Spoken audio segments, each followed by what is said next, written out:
Southern Fried True Crime covers cases that are not suitable for young listeners, and there may also be some explicit language used. Listener discretion is advised. I have just finished an exhausting series on filicide, a mother who viciously stabbed her little boys. I definitely wanted to cover something different, but didn't immediately realize that I chose an almost exact opposite case of matricide, of a young woman who viciously murdered her own mother. Leslie Jane Ballard had grown up as the very loved, pampered, and even spoiled daughter of Lester and Janie Ballard, a prominent couple in Little Rock, Arkansas. She had also led a very sheltered life, Catholic schoolgirl, then an accomplished college graduate, before joining the family business. But everything changed when she met Mike MacKool. Leslie had been drifting in her life, unmoored by her rigid school days, and Mike seemed so cool, so masculine. He was flashy, confident, and absolutely everything her parents did not want in a son-in-law. Leslie didn't know it, but he was lazy and a habitual liar with a very checkered criminal past, though he always managed to avoid prison. Mike McCool was the exact opposite of the good girl, Leslie Ballard. And yet when they met, it was like two magnets drawn together. Did he force Leslie, who had been very close to both of her parents, to murder her mother? Or did Leslie, in a fit of rage, kill her mother over her late father's considerable estate? It was left up to two juries to decide. And now you can decide for yourself. Welcome to episode 142, Mike and Leslie McCool. Little Rock, Arkansas sits on the banks of the Arkansas River in Pulaski County, located in the center of the state. And with a population of nearly 200,000 people, it's the largest city in Arkansas. The city's name comes from a rock formation along the river named Little Rock, or La Petite Roche, by the French explorer Jean-Baptiste Bernard de la Harpe in the 1720s. The city of Little Rock was incorporated just over 100 years later. It was used as a landmark with early river traffic and became a well-known river crossing. It's across the river from a large bluff on the edge of the river called the Big Rock, which was once used as a rock quarry and marked the transition from the flat Mississippi Delta region to the Washita Mountain foothills. Native Americans inhabited central Arkansas for thousands of years before Europeans arrived. Historic tribes of the area were the Caddo, Quapaw, Osage, Choctaw, and Cherokee. Little Rock has a humid subtropical climate with hot, humid summers and mild winters with usually a little snow.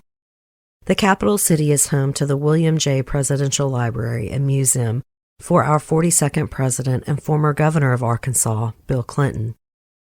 It's a very diverse area, with 52% of residents being white and 47% black, with smaller Asian and Native American communities. The River Market District is the hub of Little Rock, featuring restaurants, shops, bars, nightlife, museums, and hotels, as well as the area's main library. Little Rock is also home to the Arkansas Museum of Fine Arts, the Arkansas Repertory Theater, and the Arkansas Symphony Orchestra. Little Rock has plenty for outdoor lovers as well, with great weather and numerous city parks offering pedestrian trails, bike paths, fishing, private and public golf courses, sports facilities, and picnic areas. During the time of today's case, Little Rock's population wasn't much smaller at around 188,000 residents. In September 2003, located at 603 West Markham Street in downtown Little Rock, sat Shepherd's Inc., a printing and engineering architectural supply firm.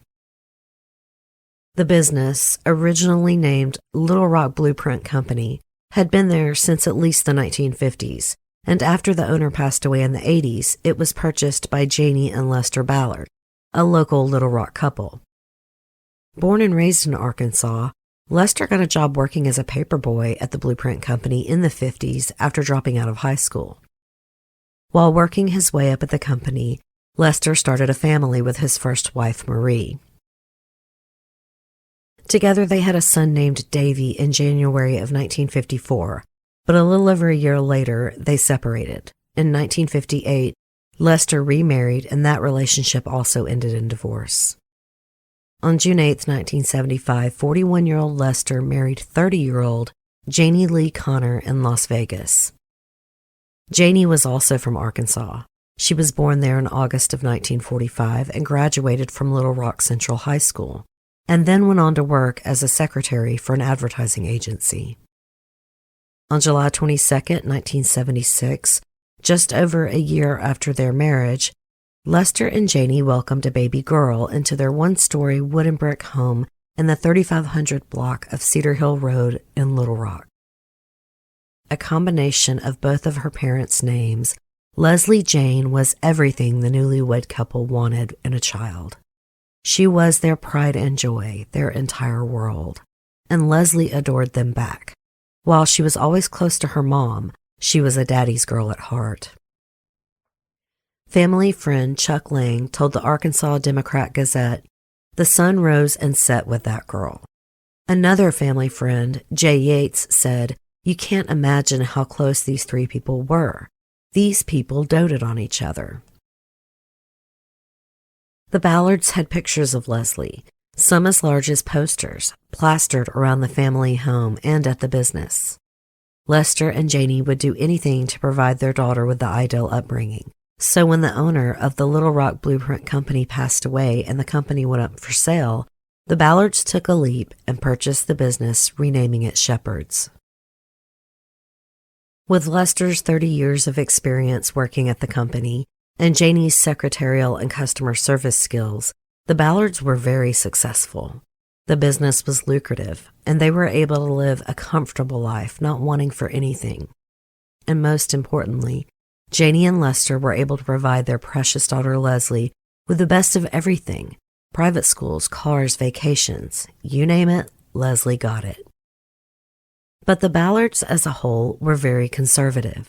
They didn't flaunt their money, and although Leslie always got what she asked for, she didn't come off as a spoiled brat. Instead, she was shy, withdrawn, and kept to herself.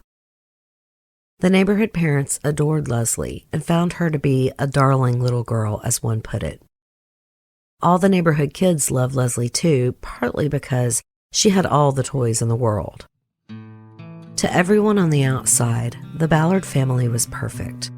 They were exactly what many picture when thinking of the ideal family. But like so many families, behind closed doors, they were extremely dysfunctional. Both Lester and Janie were alcoholics, and their drinking often led to fighting, which Leslie witnessed.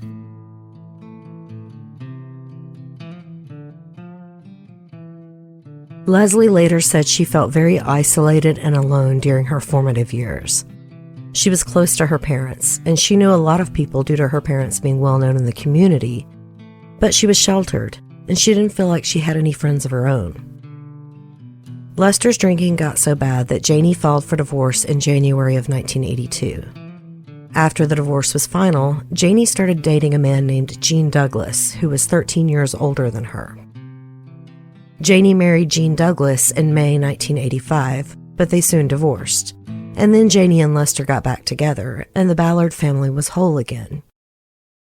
Things were great for a while, until August 1988, when Lester's 34-year-old son from his first marriage, Davy, was charged with 3 counts of distribution and conspiracy to distribute methamphetamine. The arrest was a result of an 18-month federal investigation conducted by the DEA. Starting in 1985, Davy and 6 others had been picking up meth in California, transporting it back to Arkansas, and then distributing it. Davy faced 60 years in federal prison, but after working with investigators, he was sentenced to only 15 months. After he was released, Davy started working at the printing company with his dad and stepmom and began turning his life around. Sadly, he passed away 3 years later at the age of 38. His obituary listed no cause of death. In 1990, Leslie started high school at Mount St. Mary Academy, a private Catholic all-girls school. A classmate later described her as a typical teenager. Leslie was known as being quiet, but she had a spunky nature and a bit of a temper.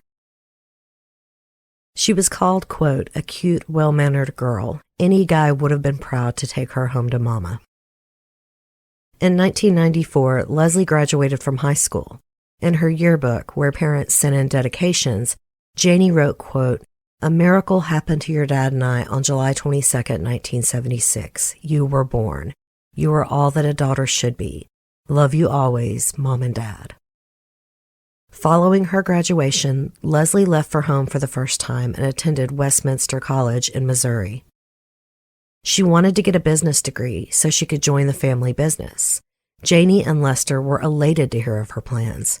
Having their daughter as part of the team would be a dream come true. After a year, Leslie transferred to the University of Arkansas at Fayetteville, which delighted her parents, who missed having their only child close to home. While Leslie worked on her degree, she and her mom spent every weekend together, going shopping and on lunch dates. When Leslie graduated with her bachelor's, she wasn't done yet. She stayed to work on a master's in business administration. She was a very smart girl with an IQ of 119, so it was no surprise to anyone when she graduated within a year. She moved back home, ready to take on a role at the print shop. Janie and Lester were extremely proud of Leslie. They wanted to reward her hard work, so they bought her a new car and a condo not far from her childhood home. They also offered Leslie a generous salary. Leslie later said that this point in her life was the golden period. Things had stabilized in the Ballard home, and her parents weren't drinking or fighting. And at the business, Leslie and Janie worked very well together. And while they'd always been close, Leslie truly felt like they had become best friends. Even though her home and work life were going well, Leslie still started to feel an emptiness inside of her. She'd been focused on her education for so long that she didn't know what to pour her energy into now that she was done. She decided to go with fitness and joined the Little Rock Athletic Club. In August 2000, 24-year-old Leslie was doing some crunches when a bodybuilder walked up to her, introduced himself as 36-year-old Mike MacKool, and said, "You sure are pretty." That pickup line may have been a little lame, but the lonely Leslie was instantly drawn to Mike. He didn't look like any of the boys she'd gone to school with. He had a dark tan and long hair, and while he was short at 5'6", he was very muscular, weighing in at around 200 pounds. And that's not all. Mike was very flashy. Leslie later said, quote, "You could see him coming from a mile away, and it all screamed, 'I've got money.' He wore expensive sunglasses and jewelry and drove fancy sports cars. He was brash and spontaneous," which was the complete opposite of Leslie, who was soft-spoken and articulate. Born on October 19, 1953, Michael Raymond Mccool was really 46 years old. He had lied about his age by a decade. In many ways, he had a similar upbringing to Leslie. He wasn't an only child, having a sister and brother, but Mike's family was wealthy like Leslie's. His father, LJ, was an investment banker and a world-famous trick shot archer. His mother, Pat, was in the baking business. But unlike Leslie, Mike was not submissive to his parents. In fact, he liked to live life on the edge and was always hurting himself or getting into trouble. Mike managed to make it to his senior year at Hall High School in Little Rock before his first serious brush with the law. On January 8, 1972, 18-year-old Mike was brought in for questioning over the death of a young teen named Jeff Ward, who had died earlier that morning. Mike told police that on the night of January 7th, he and a friend were riding around in his dad's Cadillac and stopped for gas. As they were leaving, 3 boys, 14-year-old Jeff Ward and 2 of his friends, both 15-year-old boys, asked for a ride to a former teacher's house.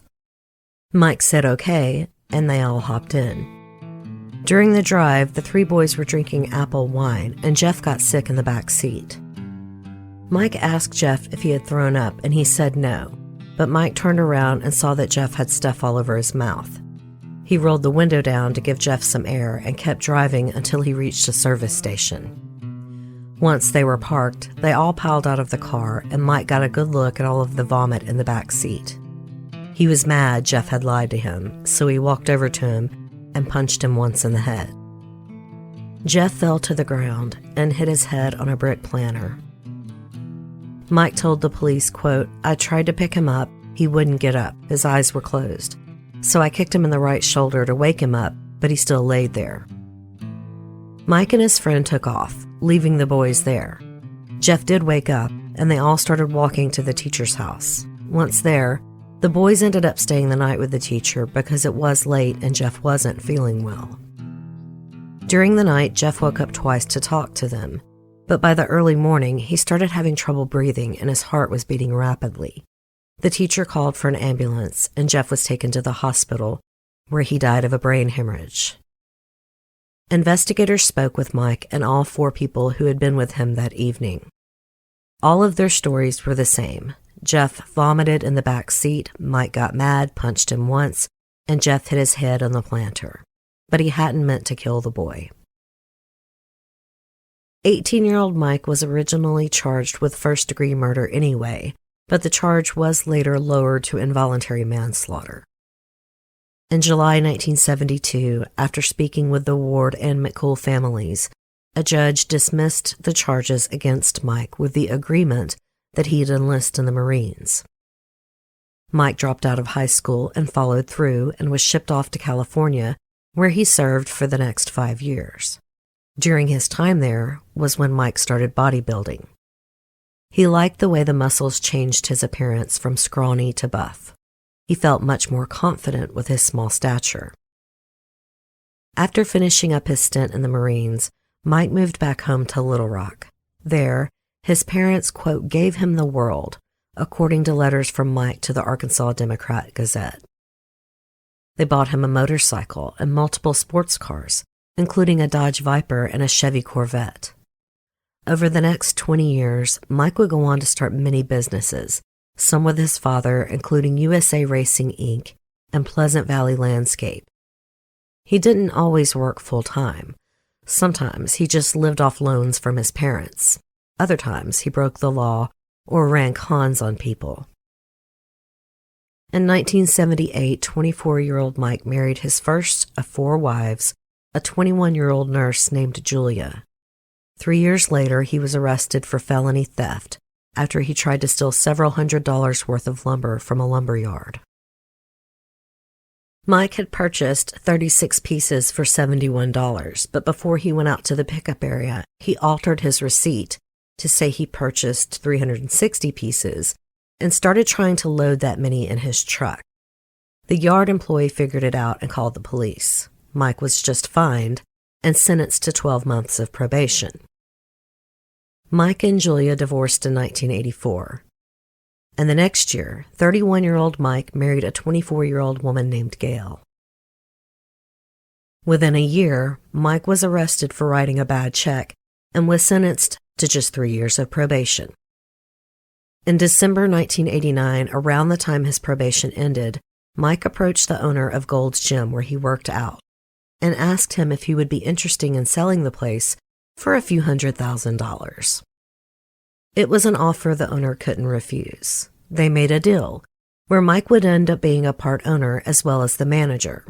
He was supposed to make his first payment of $30,000 on January 31st, 1990. But January 31st came and went, and the owner didn't see a dime of the $30,000. In fact, Mike had actually vacated the building and had withdrawn all the money from the owner's business accounts, which was around $400,000. The Gold's Gym owner sued Mike, and later that year, Mike MacKool filed for bankruptcy for debts of $756,000. And it wouldn't be the last time he filed for bankruptcy. In 1991, Mike and his second wife Gail divorced, and 37-year-old Mike started dating a 21-year-old woman named Tina. Soon Tina was pregnant, and they were expecting a baby girl together. In 1994, Tina had been babysitting for a male neighbor at his house when Mike barged in and accused her of having an affair. After screaming and yelling at Tina and the neighbor for a while, Mike went home, where he had left their toddler daughter, and grabbed his gun and fired a few shots from the porch. He then barricaded himself and his daughter in the home. The police were called, and when Officer Everett Davis showed up, Mike was on the phone with Tina. Davis heard Mike threaten to kill Tina and their daughter, so he asked him to come out of the house and talk, but Mike refused and told Davis not to come inside. He said he had a safe full of guns and that he would use them if he had to. This began a standoff with police, and Mike did not surrender for 5 hours. He was charged with 2 counts of terroristic threatening, which he pled guilty to and was sentenced to just 5 years probation. This was a serious crime, and I cannot believe he only got probation, especially considering his record. And Tina and Mike actually stayed together after this. And then the next year, 1995, Mike was sentenced to 6 years probation again for writing another bad check. But in 1996, he married Tina, and in 1997, they welcomed a son. By November of 1999, Mike was back to his swindling ways. He went to the customer service counter at Home Depot and tried to return some stolen items. He was wearing a police hat and flashed a fake badge at the employees. They called the police, and Mike was arrested for theft, criminal impersonation, and criminal attempt. He was sentenced to 1 year of probation and 30 days of jail to just be served on the weekends. In January of 2000, there was a heavy winter storm, during which Mike lit a bonfire in the middle of the street. He was arrested for public intoxication and fined. The next month, Mike and Tina separated, and she filed an order of protection against Mike, stating that he stalked, threatened, and harassed her and their 2 children. The protection order was granted and later extended through April of 2001. Without Tina, Mike kept doing his thing, working on and off, taking money from his parents, and bodybuilding at the gym. And that's exactly what he was doing in August of 2000 when he met 24-year-old Leslie at the gym. Within a month of meeting each other, Mike offered to help Leslie with an exercise and diet program, and she took him up on the offer. She figured Mike looked great and clearly knew what to do, so why not? Leslie found Mike to be funny and charming. She later said, "When he talked to you, he made you feel like you were the only person around. He made me feel special and beautiful and smart." Leslie also liked Mike's tough guy image. He loved fast cars, dirt bikes, motorcycles, skiing, and martial arts. He was unlike anybody she'd ever been with. She had only ever dated what she called safe boys, or rather the conservative Catholic boys her parents preferred. And of course, Leslie liked that Mike was a bad boy. However, it's unclear if she knew the extent of his criminal history. And considering he lied about something as simple as his age, I think it's safe to say she didn't know everything. On October 19th, 2000, Leslie and Mike had dinner to celebrate what he said was his 37th birthday, even though he was really 47. That night, they were intimate for the first time and were inseparable from then on. In December, Mike moved into the condo Leslie's parents had bought her for graduation. They spent the Christmas, New Year's holiday skiing in Steamboat Springs, Colorado. According to Snapped Killer Couples, during this trip, Mike did things in bed that Leslie had never experienced before. She had truly been a conservative Catholic girl, and none of her boyfriends had been this experienced sexually. Mike opened up a whole world of possibilities, and Leslie wanted every single one of them. From this point on, Leslie would do anything for Mike. She became subservient to him, much like she had her parents. Leslie and Mike started lavishly spending her trust fund and generous salary. They went on fancy vacations and made extravagant purchases like furs, watches, sports cars, motorcycles. Whatever Mike thought they needed, she provided. Mike soon let Leslie know that he liked his women to look like a perfect 10, which to him meant bleach blonde hair, big boobs, and revealing tight clothing. I swear, y'all, I didn't pick a murderess this eerily similar to Darlie on purpose. Haley chose this topic. But anyway, all of Mike's previous 3 wives had looked this way, and Mike wanted Leslie to as well. So, she started going to the salon, where a stylist would bleach her brown hair. She also got breast implants and started wearing short shorts and half skirts. Gone was the conservative Catholic girl. Here to stay was the sexually awakened woman. As you can imagine, Leslie's parents, Lester and Janie, did not approve of Mike MacKool. They wanted Leslie to marry a good Catholic boy her own age, not some older, unemployed gym rat. He wasn't good enough for their precious daughter. She was 24 years old to his supposed 37 years. He was really almost twice her age. The Ballards felt like there was something off about Mike, so they looked into his background and found out about his criminal and financial history. Lester and Janie were not shy about their distaste for their daughter's boyfriend. They told Leslie about Mike's background, but she didn't care. She was happy and in love, and wasn't that enough? But it wasn't. The Ballards were adamant that they didn't want Leslie to be with Mike. Family friend Jay Yates later said they disapproved of Mike so greatly that it was hard to be kind about him. This really drove a wedge between Leslie and her parents, who she had always been so close to. Leslie also stopped working for the family business, which meant she lost her salary, but she did still have her trust fund and savings. In the spring of 2001, Mike filed for divorce from his third wife, Tina. Discussions about custody of their children, now 10 and 4, turned nasty quickly. Remember, Tina had a restraining order against Mike for his stalking and threatening behavior.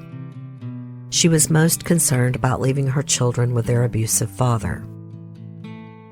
Mike and Leslie's relationship started to struggle as well.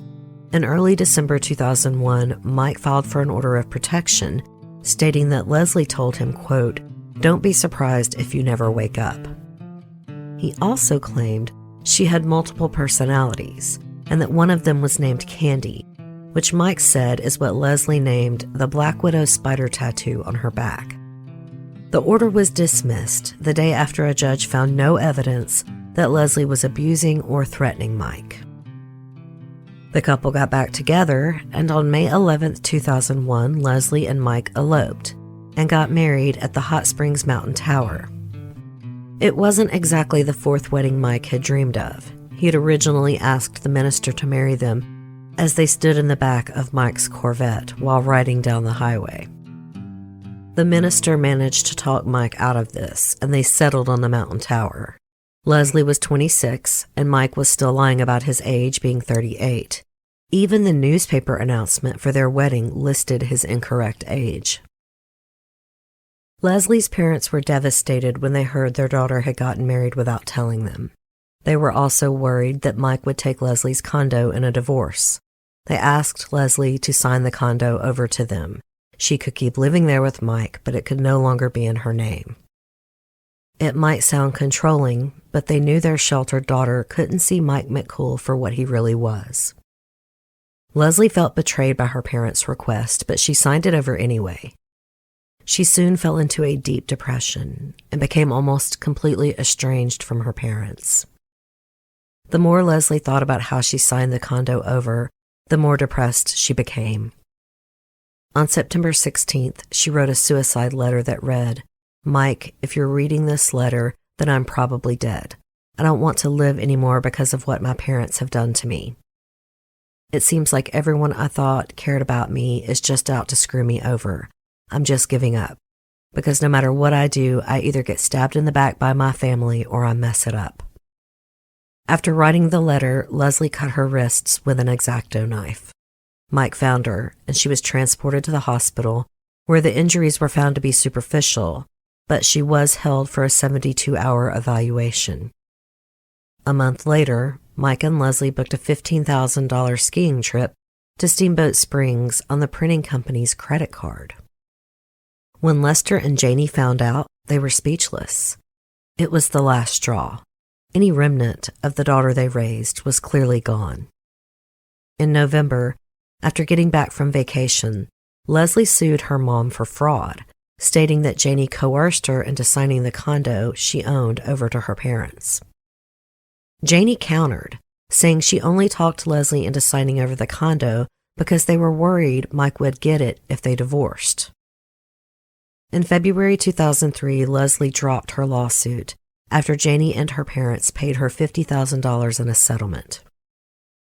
Leslie and Mike immediately cashed the check and continued spending money recklessly. Following the lawsuit, Lester, who had been sober for many years, started drinking again. He was also suffering from liver disease and Alzheimer's, and his health quickly started to decline. But Leslie didn't know her dad was sick. At this point, she was completely estranged from her parents. She didn't find out until she spoke to Janie's best friend Betty, who often played messenger between the family members. In mid-July, Lester was admitted to hospice due to complications from pneumonia. Betty called Leslie to let her know that her father was going to die soon, but Leslie didn't go visit. Instead, she and Mike packed some suitcases, grabbed their new caged python, and hopped in the Corvette and drove to Florida. On August 19th, Lester passed away. Janie didn't call her daughter to inform her, but Betty did. However, Leslie and Mike were still in Florida, where cell reception was spotty. Betty wasn't able to get the call through. 10 days later, Leslie called hospice to see how her dad was doing, but they refused to tell her anything, so she called Betty in a huff. Betty shared the sad news, and Leslie screamed, then hung up the phone. She soon called back and asked when the funeral was, and Betty told her it had been held on the 21st. Leslie was completely gutted. This former daddy's girl had missed her own father's funeral. Leslie called her mom and asked her to put aside one of Lester's shirts and some photographs. She then suggested they meet when she and Mike got home, but they had wrecked their Corvette and were waiting for it to be fixed. As soon as it was done, they would head back. Janie said okay, and they made plans to meet on September 7th at the Ballard home. Once the car was repaired, Leslie, Mike, and their python drove back to Little Rock. On the 7th, Leslie went over to her mom's place as planned. She went alone because she knew her mom wouldn't open the door if Mike was with her. As soon as she got inside her childhood home, Leslie was shocked to find that Janie had put up new wallpaper and adorned the walls with knickknacks, something Lester never allowed. Leslie sarcastically snapped at her mom, "Quite the grieving widow, aren't you?" Leslie moved on and asked if Janie saved the shirt and photos she wanted, but Janie said she'd gotten rid of everything already. Leslie couldn't believe it. Her dad died only 19 days before. Janie and Leslie started arguing, and when Lester's will came up, Janie dropped a bombshell. Lester had changed his will after Leslie married Mike. She would no longer get $750,000. Now she would only get $25,000, while almost everything else went to her mother. Knowing her dad's estate was estimated at $2.4 million, this was a major slap in the face for Leslie. She went home to Mike and told him what happened. The next day, Leslie met with Lester's estate attorney to discuss her inheritance. She agreed not to contest the $25,000 payout and asked when she would get the check. The attorney told her it would take some time to get it all together, so Leslie left and went home. As Mike read a copy of the will, a certain clause popped out to him. If Janie died within 30 days of Lester, everything would go to Leslie. Mike told Leslie they should kill Janie so she could inherit the entire $2.4 million estate. At first, Leslie said no, but Mike wore her down and she agreed. So they started discussing what weapon to use. They argued over if a gun or knife would be better, and eventually settled on a knife because it was harder to trace. With the murder weapon picked out, Mike purchased an 8-inch high-quality butcher knife. Then they came up with the rest of the plan. Leslie would dress in a black turtleneck, black pants, oversized shoes, gloves, face paint, and a ski mask. Mike would drop Leslie off at her mom's house just before she normally arrived home from work. Leslie would ambush Janie, stab her in a few vital organs, and stage a burglary. Then, Leslie would put on an afro wig, steal her mom's car, and meet Mike in a predominantly black neighborhood. That way, if anyone saw something, they would think the suspect was a black person. Then they planned to get rid of the evidence and wait for their multi-million-dollar payout. On the morning of September 12th, it had been 24 days since Lester died, and Mike and Leslie had only 6 days left to kill Janie, so they decided to carry out their plan. Leslie got dressed, and Mike dropped her off at Janie's and said he would wait across the street in the park. Leslie waited in the bushes near her mom's garage. Around 15 to 20 minutes later, Janie pulled into the driveway and opened the garage. After she unlocked the door to the house, Leslie snuck up behind her mom and told her to keep quiet. They struggled, and Janie tried to get to a phone, but Leslie grabbed it and smashed it over her head. As Janie fought back against her daughter, Leslie stabbed her mom in the kidneys and lungs. Janie fell to the ground, and then Leslie straddled her back and stabbed her repeatedly. When Janie stopped moving, Leslie cut the phone line and started rifling through drawers to make it look like a burglary gone wrong. She grabbed some of her mom's jewelry and her dad's coin collection for good measure. Then she put on the afro wig and stole her mom's Cadillac.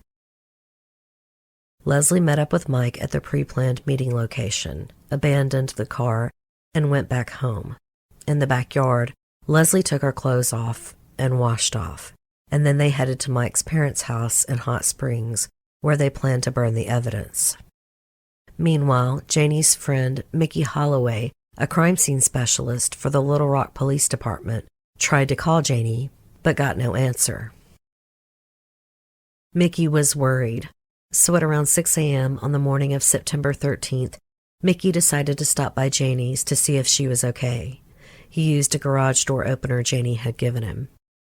As soon as the garage was open, Mickey knew something was wrong. Janie's Cadillac was missing, and the door to the home was open.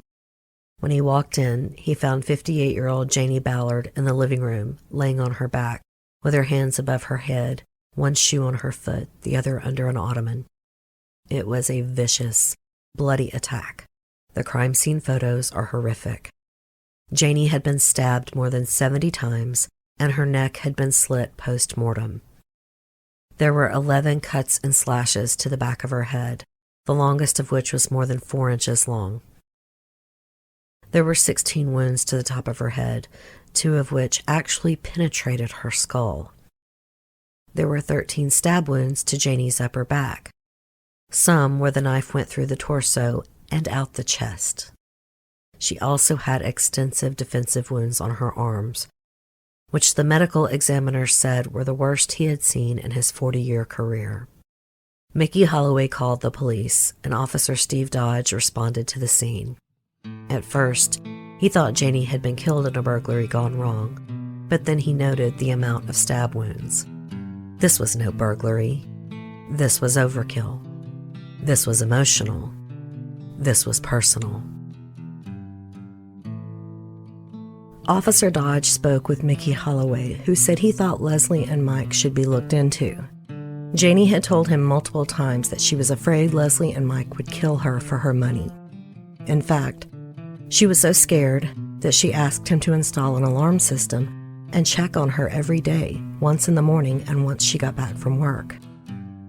Janie had given him a set of keys and a garage door opener and showed him where she hid her expensive jewelry, which was in a small bowl hidden under the bathroom sink. She told him to look there if anything happened. Mickey added that Janie told him about meeting with Leslie on the 7th. Their argument confirmed her fears that her daughter wanted her dead.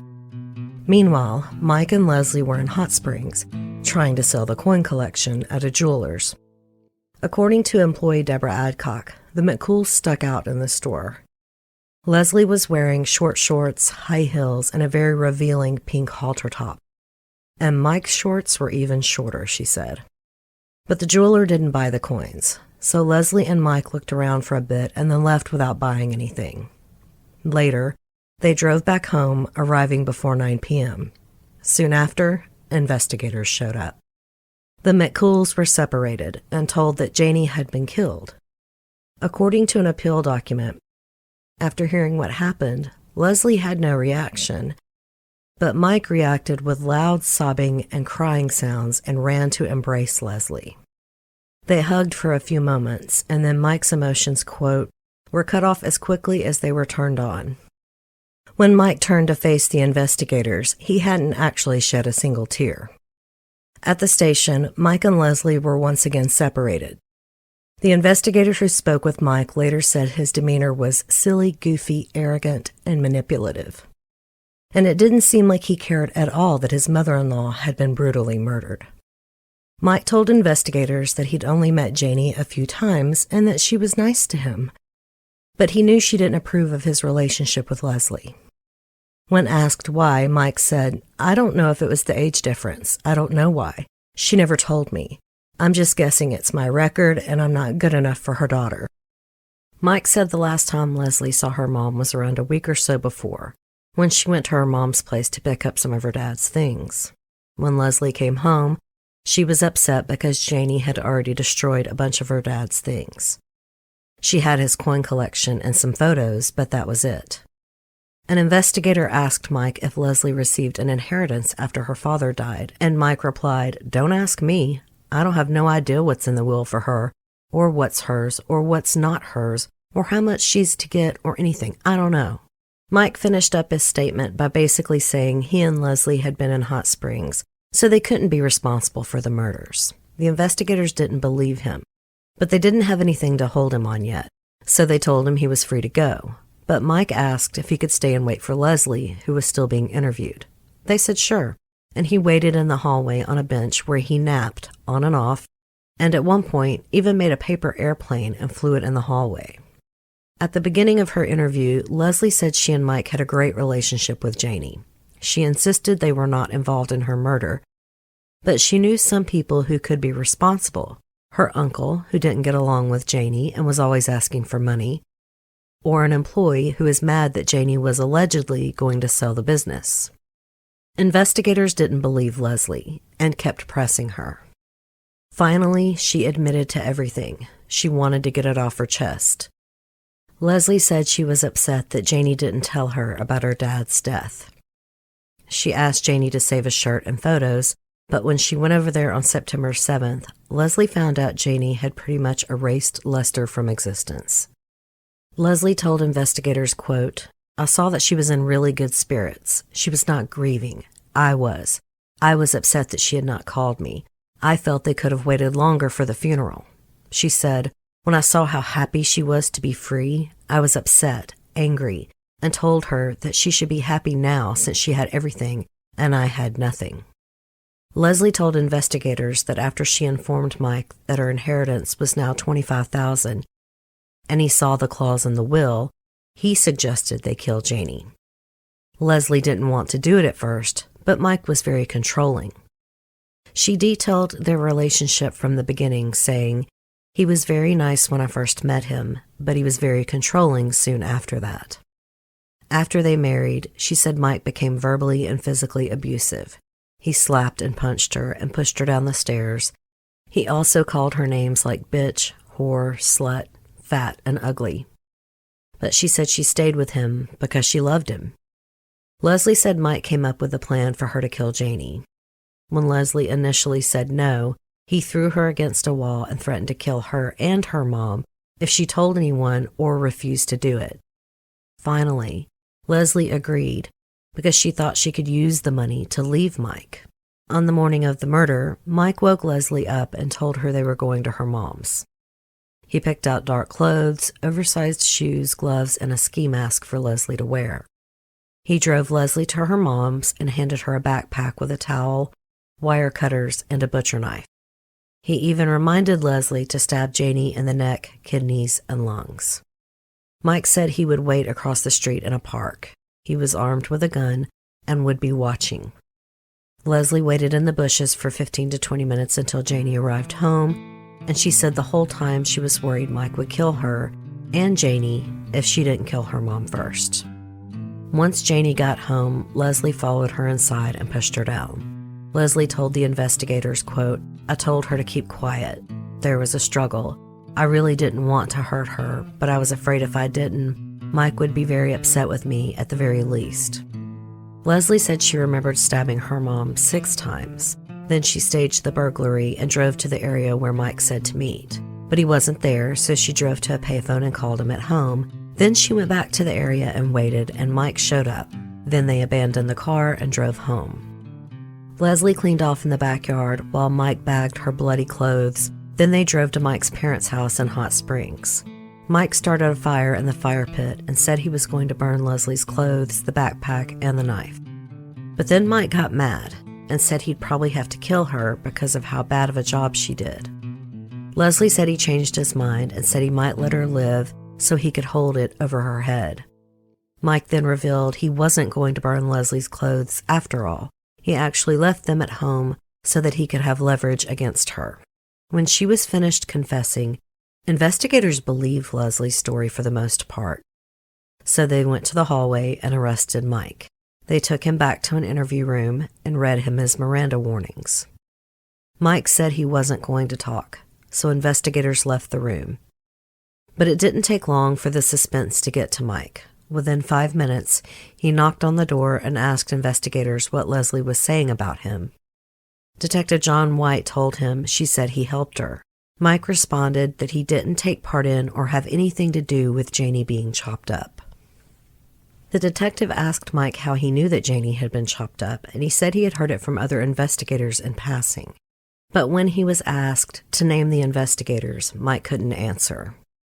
Detective White then said he no longer wanted to speak with Mike since he'd waived his rights. Mike asked White to come in the room so they could talk about personal matters and not the murder. White went back in the room and spoke to Mike for 10 or 15 minutes and then left.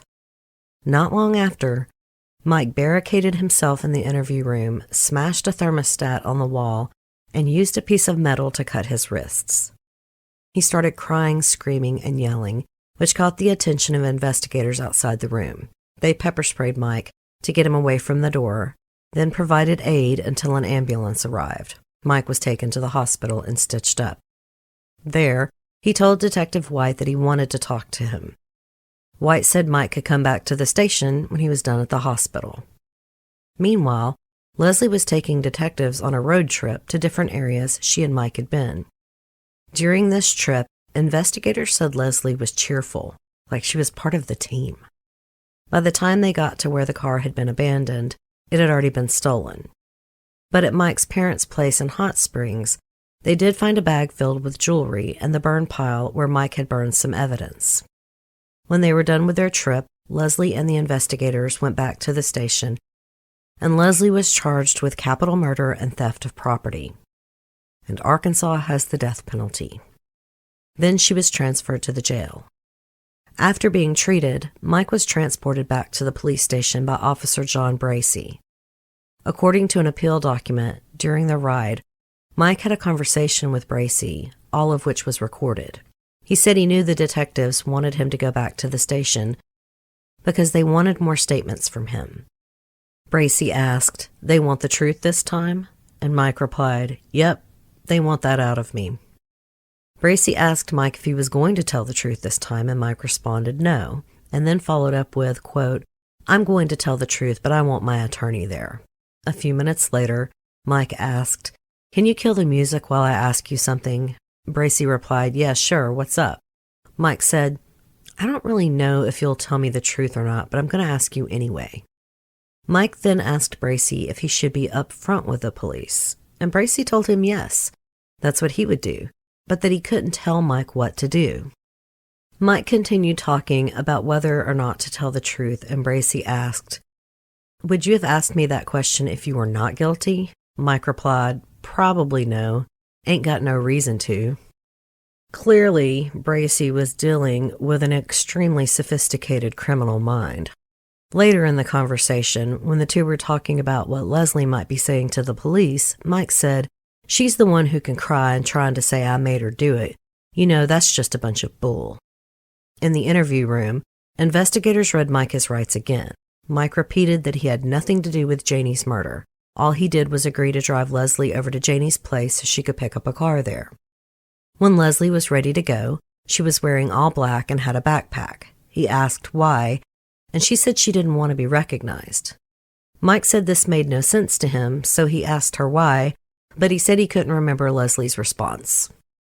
He said after he dropped her off at Janie's, he went back home and waited for Leslie to call him to pick her up. 2 hours later, Leslie called him in a panic mode and told him to come get her in the Force Dam area. She gave him directions. And when he got there, she hopped out of her mom's Cadillac carrying 2 bags and ran over to his truck.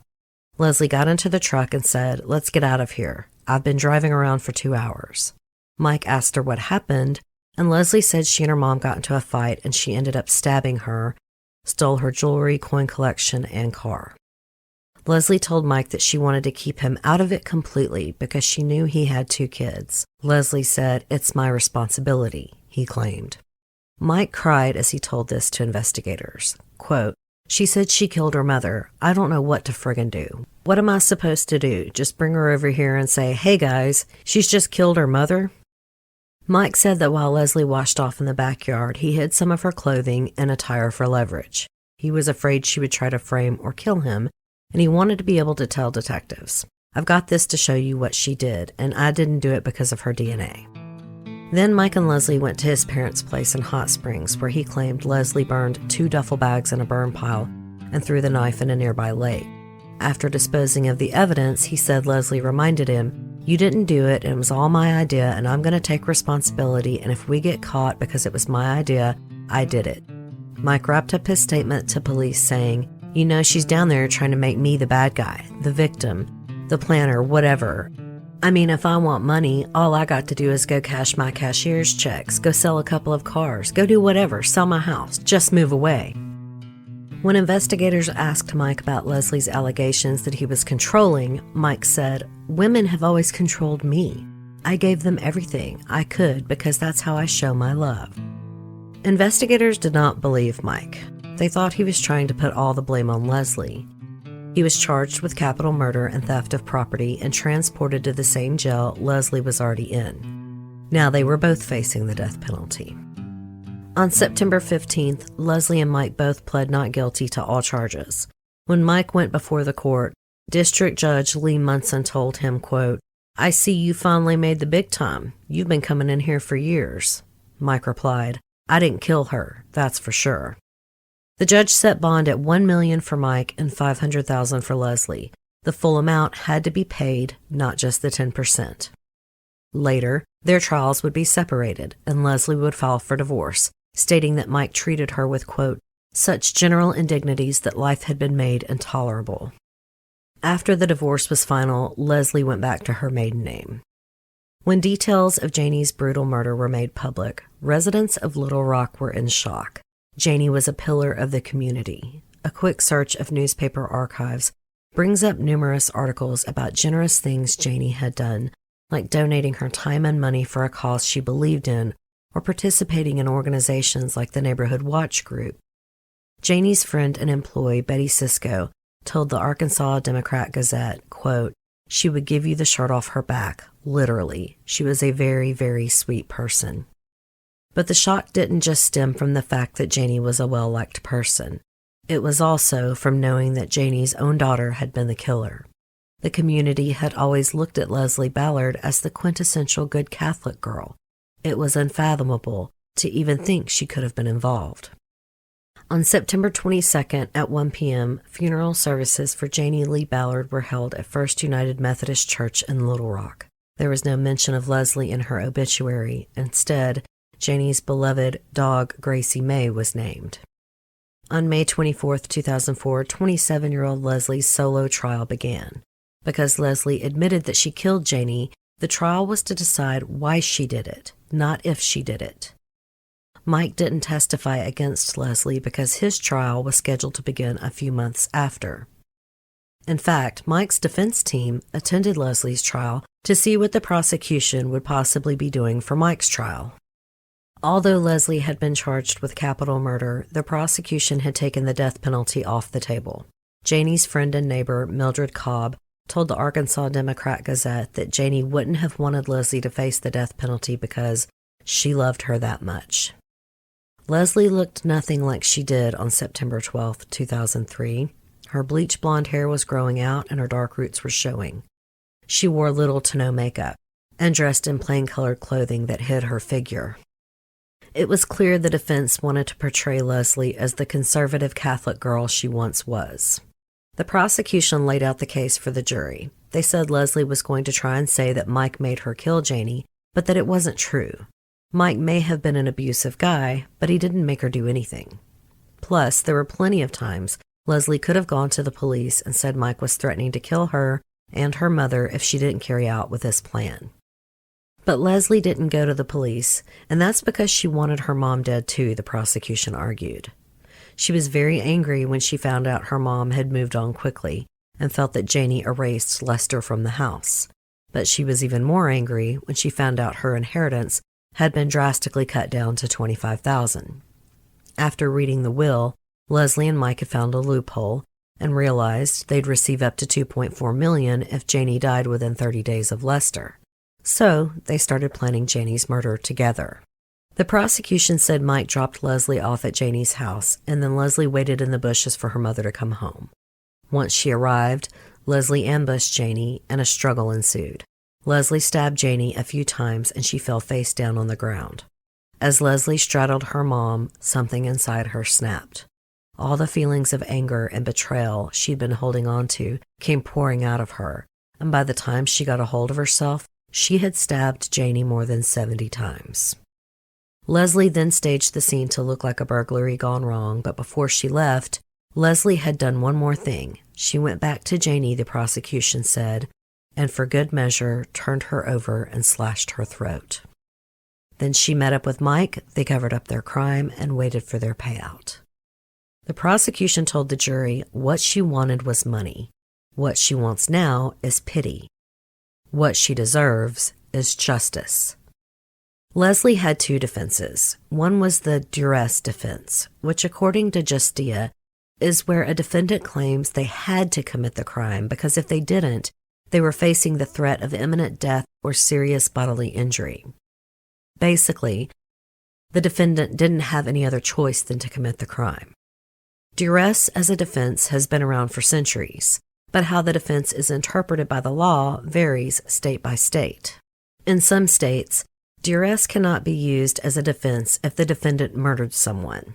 In other states, a defendant can claim they were under duress when they killed someone, but that doesn't mean they won't face a conviction. Instead of murder, most states reduce the charges to manslaughter. However, there is at least one state that does allow exoneration based on the duress defense, and that is the state of Arkansas. If authorities had believed Leslie's story about Mike forcing her to kill Janie, then they may not have charged her at all. But because they didn't, they charged her with first-degree murder, and if the jury believed Leslie's defense, then they would acquit her outright because she'd be not guilty. Leslie's defense tried to convince the jury that Leslie had to kill Janie or else Mike was going to kill her.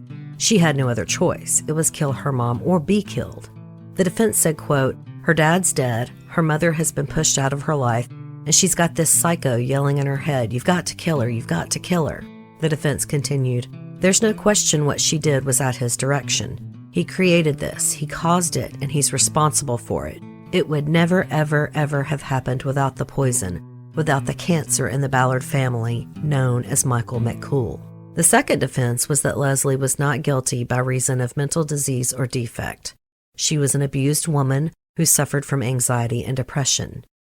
The defense had psychologist Marilyn Hutchinson testify that Leslie exhibited the classic symptoms of an abused woman. She said, quote, "It was my evaluation that Leslie found that it was much easier to go along with things Michael dictated." Hutchinson also couldn't rule out that Leslie suffered from PTSD as a result of the abuse. To help corroborate Hutchinson's testimony, the defense had brought a neighbor to testify. He thought Mike physically abused Leslie because he often saw bruises on her arms and legs. They also had an ex-boyfriend testify that Leslie was afraid of Mike and had asked him to help her get away. Then, Leslie took the stand in her own defense. She started with her childhood, which she said was fraught with her parents' marital problems and alcoholism. But she was still close to them. Her mom was her best friend, and she never grew close to anyone else until Mike MacKool, who was unlike anyone she'd ever met. Leslie said from the very beginning, Mike was controlling. He made her bleach her hair, get implants, and wear short skirts and tight tops. He wanted to know where she was at all times, told her when to go to the gym, and hit her if she didn't do what he said. When asked why she didn't leave, Leslie said, quote, "I was under the impression that no marriage is perfect. One of these days, I'll get everything right." She said she also felt like she didn't have anywhere to go. Quote, "I felt like I was dumb enough to get myself in this situation with a man who beat me, and it was my responsibility to get myself out." Leslie said that Mike purposely formed a wedge between her and her parents and made her leave the job she loved. She told the jury she wasn't notified when her dad died because Mike had forced her to be estranged from her parents. Leslie said that as soon as she found out about her dad, she wanted to fly home from Florida immediately, but Mike wouldn't let her. Leslie admitted that when she went to her mom's on September 7th, she was very upset with how quickly Janie had moved on. But Leslie said she was not upset at all about her inheritance being lower. In fact, she claimed that she was elated to get that much because she could use the money to get away from Mike. Leslie testified that her last conversation with Janie was a positive one. She said she'd take care of Leslie if she left Mike. That insinuated that Leslie didn't need to kill her mom to get money, that her mom was going to take care of her as soon as she left Mike. Leslie said when she got home, she didn't tell Mike anything because she wanted to use the money to get away from him. The next day, she met with her dad's attorney and got a copy of the will. She hid it at home, hoping Mike wouldn't find it, but he did. He became enraged when he read that she'd only be getting $25,000.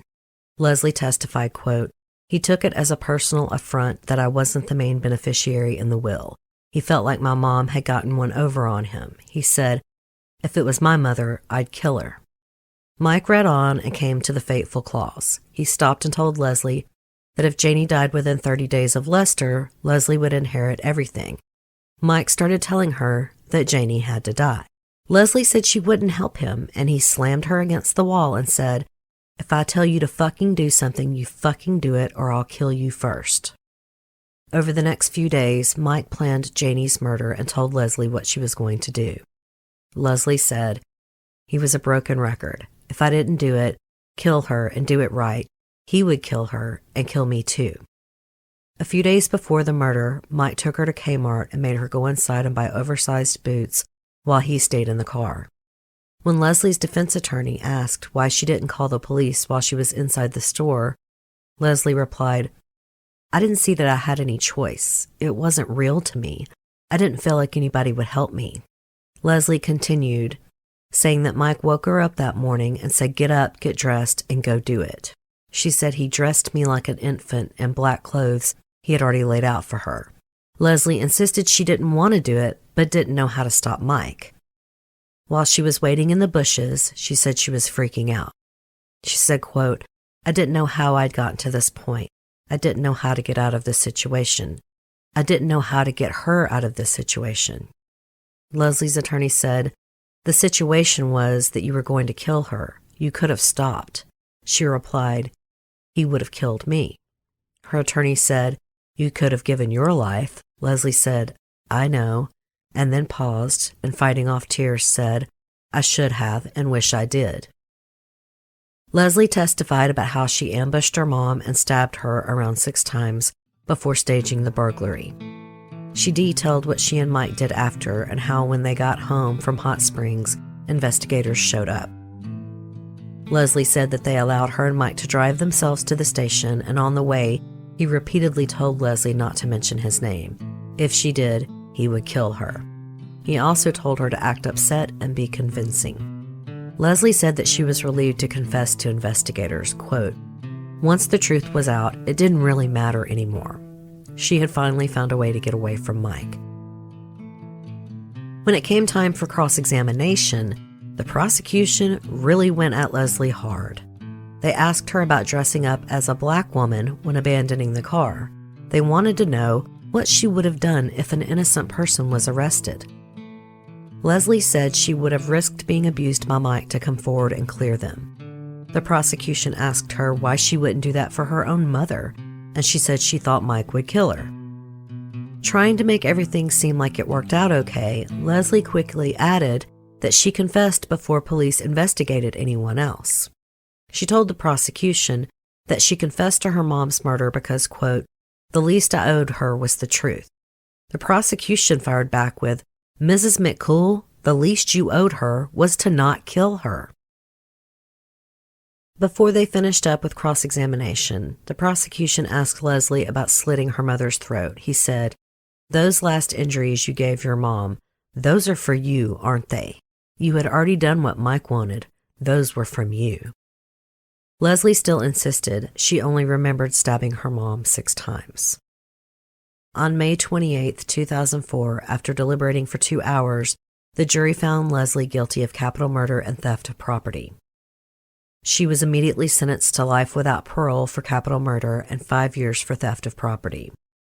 When asked if she had anything to say, she said no, sir, quietly. Following the verdict, one juror told the Arkansas Democrat-Gazette, we just didn't believe her. There were too many opportunities for her to have gotten away from him. They believed Mike was abusive, but not to the extent you can murder somebody. Days later, the prosecution said they were no longer seeking the death penalty against Mike. And Leslie received the $25,000 payout from her dad's estate. But because she killed her mother, she was not eligible to receive a single penny from that estate, worth over $2 million. On October 25, 2004, Mike's trial began. He wore a gray suit, most likely a suggestion by his defense, so he didn't look so flashy. The prosecution told the jury, quote, this trial is about 2 people who committed a horrific murder out of greed and anger.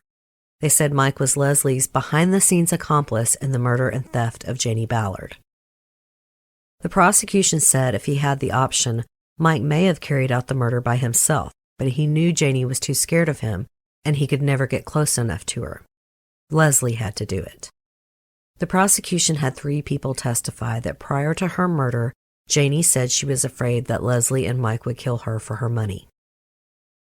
One friend said Janie was afraid both Leslie and Mike would kill her, but that she was mostly scared of Mike. Another said that Janie was scared of both Leslie and Mike. She was afraid of what they might do once Leslie read her dad's will.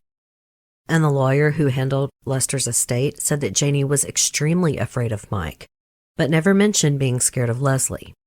Although she didn't have to, Leslie testified for the prosecution. She had cut off all her bleach blonde hair, leaving only the brown hair that had grown since her last dye job. She avoided looking at Mike while she recounted the same story she testified to at her own trial. Mike MacKool did not testify on his own behalf. Instead, his defense told the jury that Mike didn't know Leslie was going to kill Janie when he dropped her off. The only role he played was helping Leslie afterwards. During their closing argument, the defense said, quote, you don't talk someone into doing something that they don't want to do. Leslie was a powder keg. In rebuttal, the prosecution said Leslie was a powder keg. But you know something about powder kegs? They don't go off by themselves. They need someone to light that match. On November 1st, the jury found Mike guilty of first-degree murder, not capital murder, and theft of property. He was sentenced to 40 years for first-degree murder and 20 years for theft of property, to be served consecutively. Although the jury hadn't found Mike guilty of capital murder, the prosecution was still happy. First-degree murder was still a great conviction, considering Mike didn't actually kill Janie himself.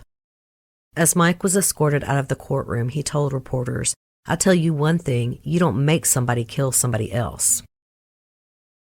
By March 2006, the Arkansas Supreme Court affirmed both Leslie and Mike's convictions and sentences. A few years into his sentence, Mike completed his GED. In 2018, he completed the Thinking Errors Group program. Following that, Mike underwent a risk assessment and was eligible for minimum security. But less than 2 months later, he started racking up major disciplinary violations for things like possession or manufacture of contraband, out-of-place assignment, and lying. And within the year, he had been in trouble for battery, escape, contraband, under the influence, and more. He continued to break the rules and racked up more violations for disobeying orders, using things he wasn't supposed to, and contraband.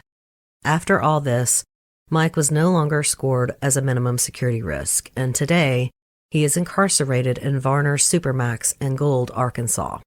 He is eligible for parole in October 2035 when he will be 82 years old. Today, Leslie is incarcerated in the minimum security McPherson Women's Unit in Newport, Arkansas. In the last 5 years, she's received 4 major disciplinary violations, 1 for theft or possession of stolen property, 2 for out-of-place assignment, and 1 for sexual activity. She will never be released from prison. I do believe Leslie's parents would not have wanted the death penalty for their beloved daughter, despite how viciously she killed her mother. But I'm pretty sure they would be okay with Mike MacKool rotting in hell for eternity. Southern Fried True Crime is hosted and produced by me, Erica Kelley. Today's episode was written and researched by the amazing Haley Gray, with additional writing by me. Southern Fried's original music is by Rob Harrison of Gamma Radio, and the original graphic art is by Coley Horner. A huge thank you to the Arkansas Democrat-Gazette for their extensive reporting of this case. If you have any case suggestions, please visit my website, southernfriedtruecrime.com, and go to the Listener Suggestion tab. And if you have submitted a case suggestion in the last few months, please resubmit it on the website. I was very overwhelmed by email when I came back from my sick leave, and I've never caught up. This is the best way for me to get to those little-known cases y'all always send me. And come join our Facebook group, Southern Fried True Crime Fans Discussion Group, where we swap recipes, worship Dolly Parton, and share memes. Our group is a safe and fun corner of Facebook, and by God, we mean it when we say no shit asses allowed. It's not just a motto, it's how we run the group. If you enjoyed today's show, don't forget to subscribe, and please tell a friend or rate and review on iTunes. I'm also on most large platforms like iHeart, Stitcher, and Spotify. Until next time, thanks so much for listening. Y'all take care.